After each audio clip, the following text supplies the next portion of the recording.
pessoal, sejam bem-vindos a mais uma aula de microbiologia. Na aula de hoje nós falaremos sobre as viroses, que são doenças causadas por vírus. As viroses elas são doenças que acometem as populações humanas há muito tempo.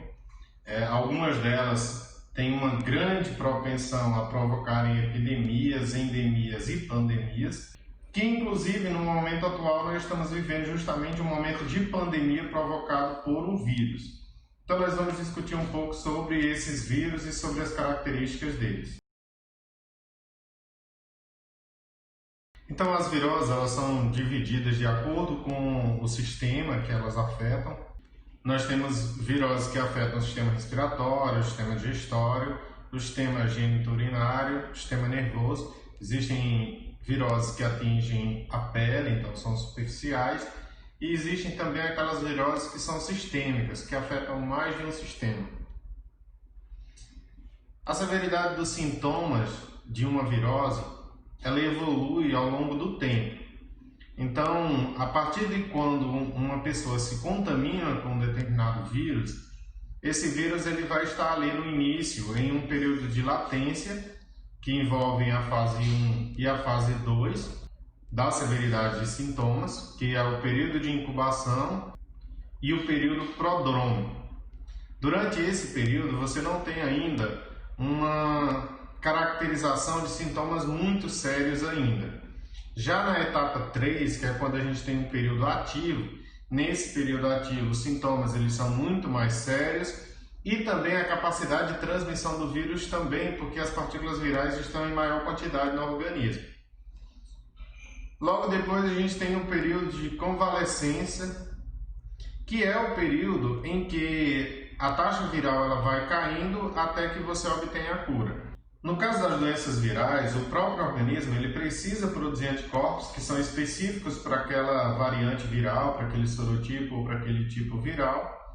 E só depois da produção desses anticorpos é que vai ser possível marcar esses antígenos, esses vírus, para que os macrófagos possam destruir. Então, normalmente, o período de infecção viral, ele vai, na maioria dos casos de doenças causadas por vírus, ele vai se estender por algo próximo de um mês até você ter a capacidade de destruir essas partículas virais. O primeiro grupo de viroses que nós vamos estudar são aquelas que afetam o sistema respiratório.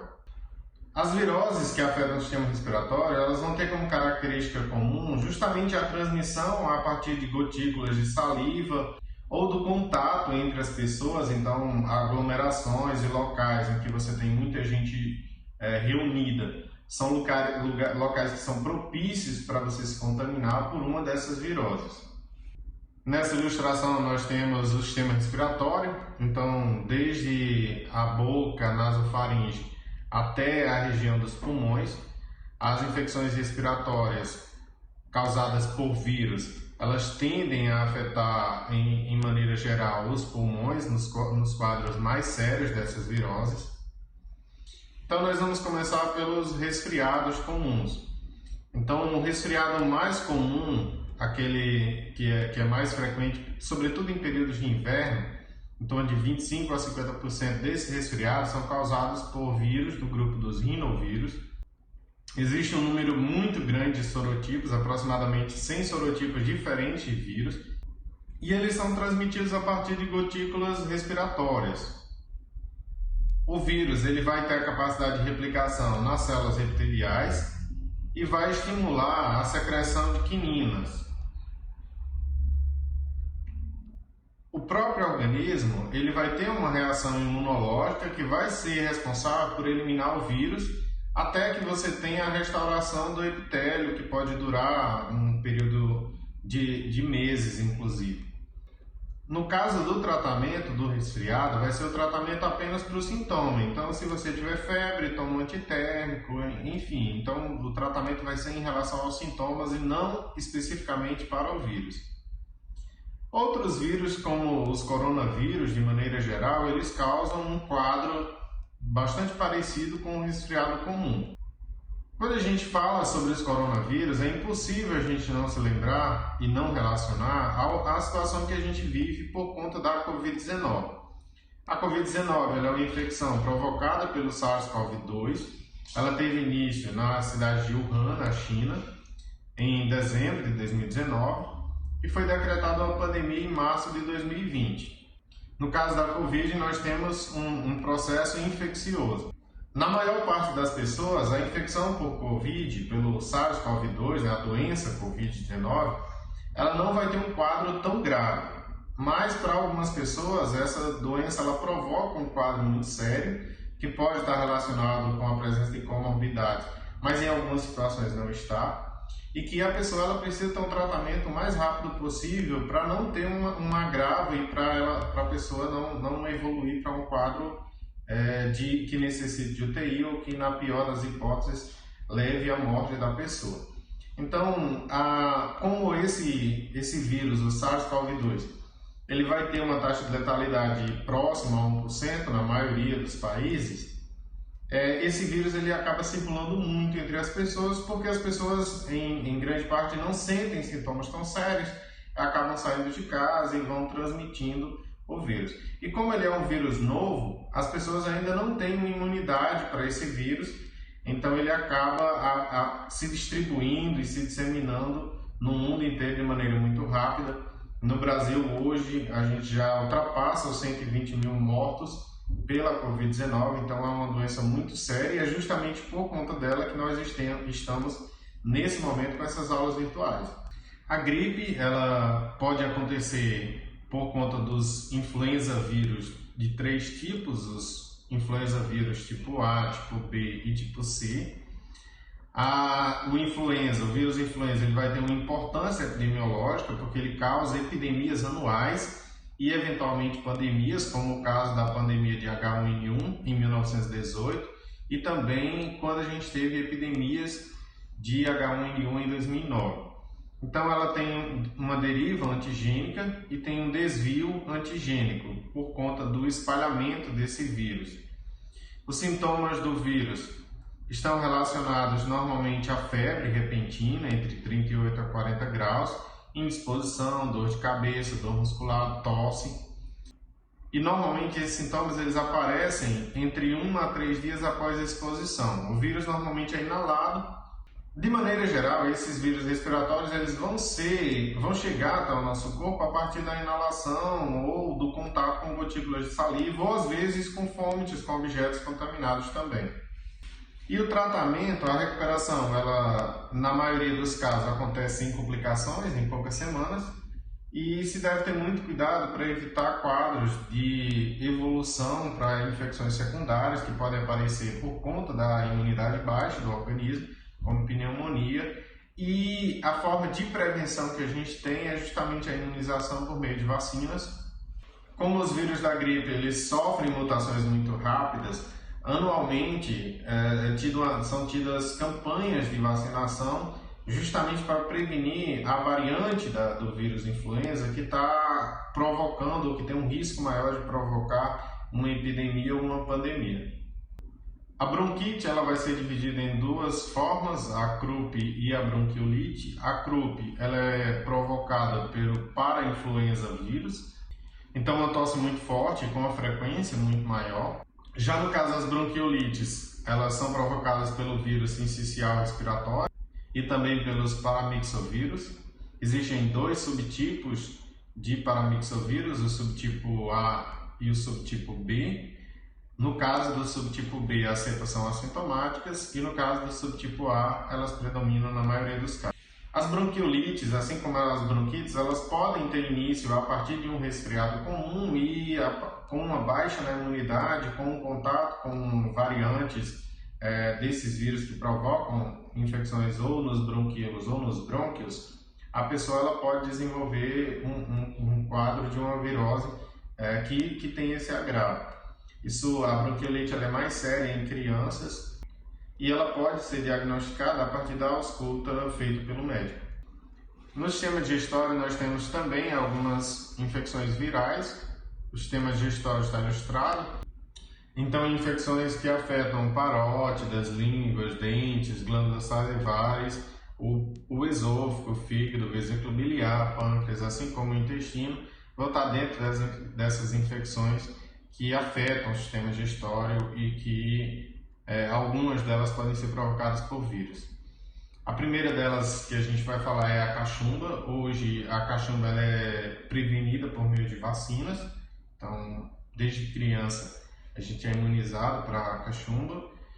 É uma doença viral. Ela tem como característica a inflamação da glândula salivar e pode afetar também outros órgãos. Mais especificamente a parotidite bilateral. Na patogênese dessa infecção, você tem um período de incubação de algo em torno de 18 dias e esse vírus ele vai se espalhar justamente pelas glândulas salivares. Em alguns quadros, eles podem afetar outras glândulas também no corpo. Nas complicações, a gente tem a expansão do vírus justamente por outras áreas, quando afeta os testículos ou quando afeta outras regiões que a gente pode ter problemas como surdez, dentre outras complicações. Nós temos também, em relação a esse grupo de viroses, as hepatites. Então existe a hepatite A, hepatite B, hepatite C e hepatite E. As hepatites, elas são transmitidas por formas diferentes. Então, no caso da hepatite A, ela é transmitida por meio de água e alimentos contaminados. A forma de prevenção é por meio de saneamento básico, obviamente. Já no caso da hepatite B e C, elas podem ser transmitidas por outras vias. No sistema urogenital, nós temos um vasto número de infecções, dentre elas infecções que são provocadas por vírus, por bactérias, protozoários, entre outros. Nessa aula, nós vamos falar especificamente sobre as viroses.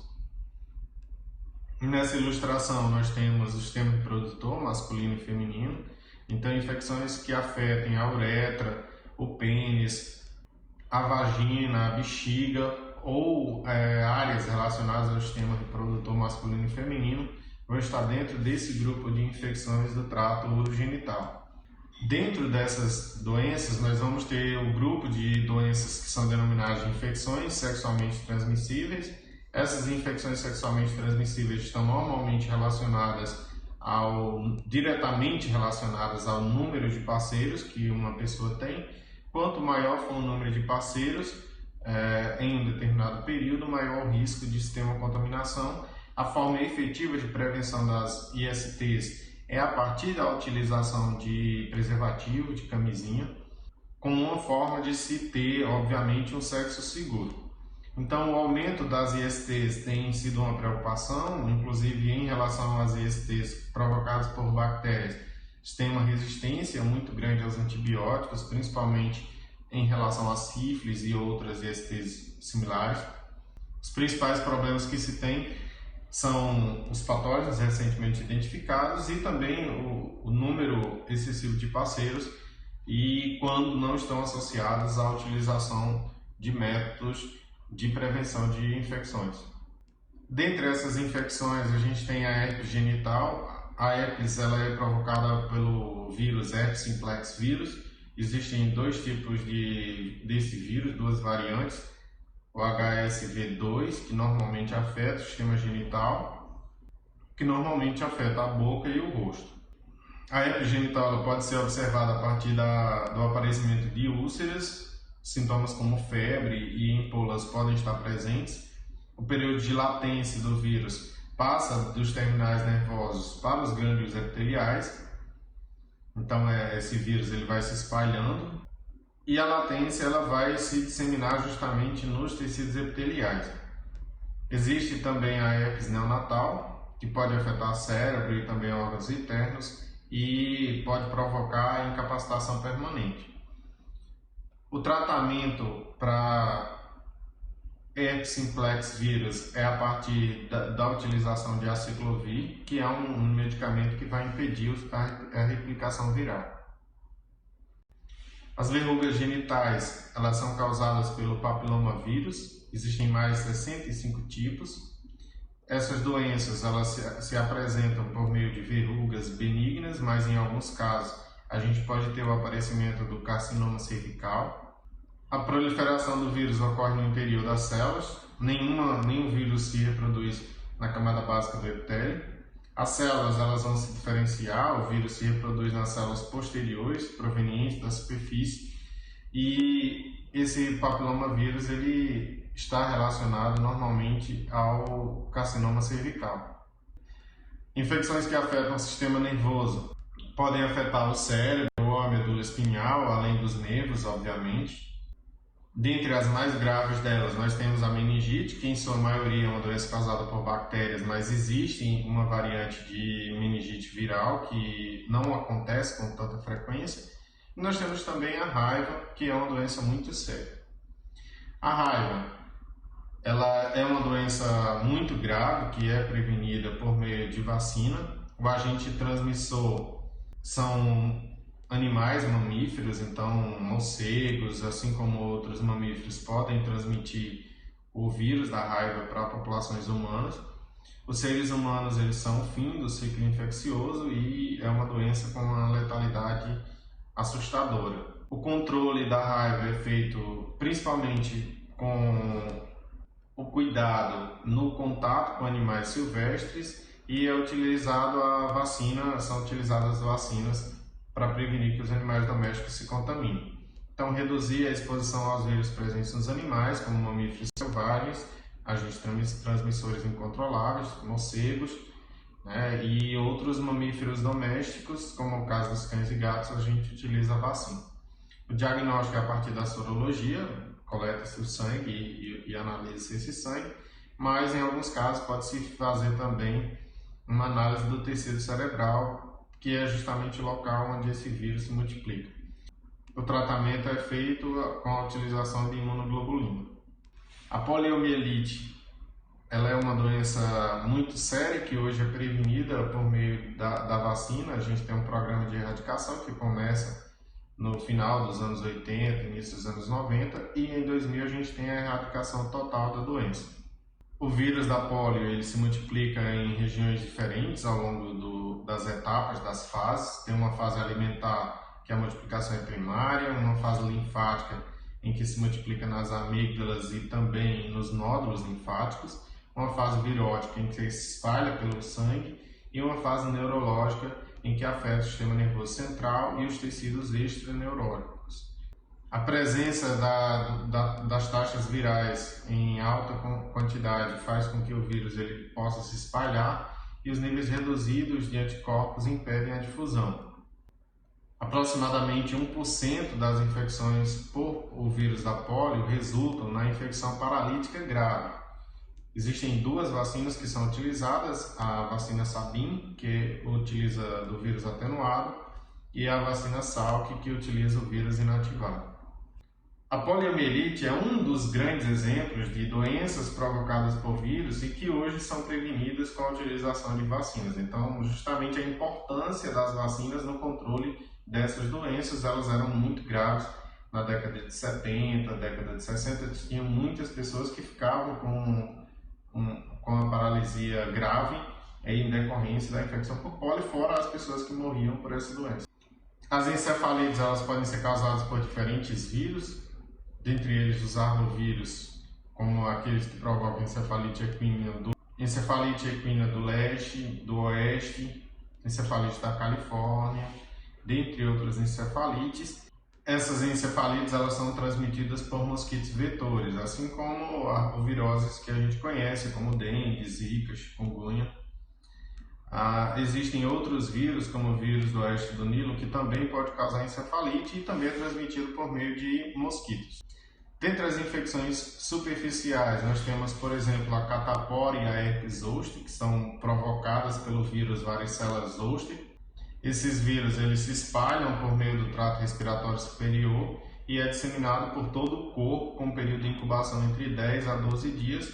Como sintomas, além da febre no início da multiplicação viral, você tem também a coceira e o tratamento pode ser feito a partir da utilização de aciclovir. Existe vacina, mas ela não tem uma eficiência de 100%. Já o sarampo ela é uma doença ainda mais grave, porque os quadros de febre são caracterizados justamente por febre muito alta. O vírus do sarampo ele provocava uma letalidade muito alta de crianças antes de se ter a utilização de vacinas. É um vírus de RNA. O ser humano é o único reservatório, ou seja, as pessoas contaminadas transmitem para outras pessoas quando você não tem uma imunidade em massa. O Brasil ele havia há pouco tempo recebido o selo de erradicação do sarampo, só que o fato de que as pessoas por vezes deixam de vacinar seus filhos fez com que nós tivéssemos novamente casos de sarampo nos últimos anos, o que é inclusive um alerta para negligência em relação às vacinações. A doença ela vai afetar o revestimento da mucosa, vai se espalhar também pelos tecidos linfóides e vai ser eliminado no trato respiratório, olho e urina, os locais por onde esse vírus ele acaba saindo do corpo e chegando em outras pessoas para que seja espalhada a doença. Se formam erupções cutâneas 14 dias após a exposição. A vacina, obviamente, é a forma efetiva de prevenção. Uma complicação que pode se ter em crianças com pouca idade é a panencefalite esclerosante subaguda, que é um quadro raro, inclusive. Dentre as infecções sistêmicas, nós temos, por exemplo, a febre amarela, que é causada pelo um flavivirite, um flavivírus de RNA. A febre amarela, ela também é uma doença prevenida por vacina e nas décadas de 1950 a 1960 a gente tinha uma letalidade muito alta das pessoas por infecção por febre amarela. É uma doença transmitida na cidade, na região urbana, pelo mosquito Aedes aegypti, e a febre amarela silvestre é transmitida pelo mosquito Haemococcus. Então existem dois vetores para essa doença, Haemococcus e Aedes aegypti. Então o vírus da febre amarela ele pode circular entre o ser humano, mas também entre outros primatas. E os primatas, inclusive, quando são identificados com o vírus, é um sinal de alerta de que o vírus está circulando nas proximidades das populações humanas. Então, os primatas eles vão servir, além de organismos para estudos envolvendo o vírus da febre amarela, eles servem também como bioindicadores da propagação do vírus. Os sintomas da febre amarela, na maioria dos casos, é uma febre, além de dor de cabeça e fraqueza no corpo, mas em 20% pode-se ter febre alta, calafrios, dor de cabeça muito forte e a icterícia, que é quando a pessoa fica amarelada. A fonte de origem do vírus é a partir dos macacos, e os macacos são utilizados também como bioindicadores da doença. Uma outra doença causada por flavivírus de RNA é a dengue, é uma doença muito séria, existem 4 sorotipos de dengue. A dengue ela é transmitida por mosquito Aedes aegypti, mas também por uma outra espécie denominada de Aedes albopictus. Os principais sintomas da dengue são febre alta e dor de cabeça, além da formação de eritema e dores nos membros. A febre alta ela vai fazer com que a pessoa fique com dificuldade de sair de casa, de se movimentar e por vezes até pode levar a uma hospitalização. E ao longo dos dias o próprio organismo ele vai produzir anticorpos para o vírus dengue. Nos quadros mais graves da dengue nós temos a dengue hemorrágica, em crianças hemorragias, e o choque hemorrágico, que inclusive tem uma letalidade muito alta. Recentemente, os mosquitos Aedes aegypti e Aedes albopictus eles têm sido relacionados como vetores de outras arboviroses, como a zika e a chikungunya, que são arboviroses também transmitidas pelo mesmo mosquito e que tem um quadro muito parecido de sintomas, com as principais diferenças que o vírus Zika ele pode provocar a microcefalia em bebês quando contamina gestantes, em alguns casos, e que o vírus da chikungunya ele vai causar uma artralgia e uma mialgia intensa, e inclusive esses sintomas eles são crônicos e podem permanecer por muito tempo. Na Amazônia, um outro vírus do mesmo grupo provoca uma doença que é denominada febre de Maiaro, que é uma doença com sintomas bastante parecidos aos sintomas de dengue, zika e chikungunya. A AIDS é uma doença viral sistêmica, ela é provocada pelo vírus da imunodeficiência humana, HIV. O vírus ele se une justamente aos receptores das células CD4. As células CD4 elas possuem umas proteínas que são as receptoras da CD4, que são as proteínas que o vírus no seu envelope ele vai ter proteínas de partículas, ele vai ter proteínas virais de superfície que se encaixam na CD4, permitindo a entrada dentro da célula T. A transmissão do HIV ocorre a partir do contato sexual, mas também por meio da exposição a sangue contaminado, pode acontecer da mãe para o feto, uma transmissão congênita. O tratamento é a partir da utilização de uma terapia antirretroviral potente, por meio da utilização de coquetéis com uma variedade muito grande de medicamentos antivirais. Hoje é possível você ter uma sobrevivência a longo prazo, justamente por conta da utilização desses tratamentos, mas são tratamentos caros e que afetam a qualidade de vida das pessoas. A infecção pelo HIV ela tem a fase aguda, que são as primeiras semanas, uma reprodução virótica, até que você tem o extermínio das células TH, e tem a fase crônica, em que a carga viral se espalha no sangue periférico, as células TH elas continuam diminuindo, e aí você tem uma situação de agravamento dos sintomas. O principal agravamento da AIDS é justamente uma queda na imunidade, visto que as células T elas estão relacionadas com a imunidade do organismo. Então, a pessoa ela acaba se tornando muito mais suscetível a adquirir infecções de outros vírus, de bactérias, de fungos, e por isso ela acaba tendo complicações por conta dessas doenças que a pessoa acaba se expondo. Pessoal, essa foi mais uma aula de microbiologia. Nela nós vimos as principais viroses, as características delas, formas de transmissão e de prevenção. Aguardo vocês na nossa próxima aula.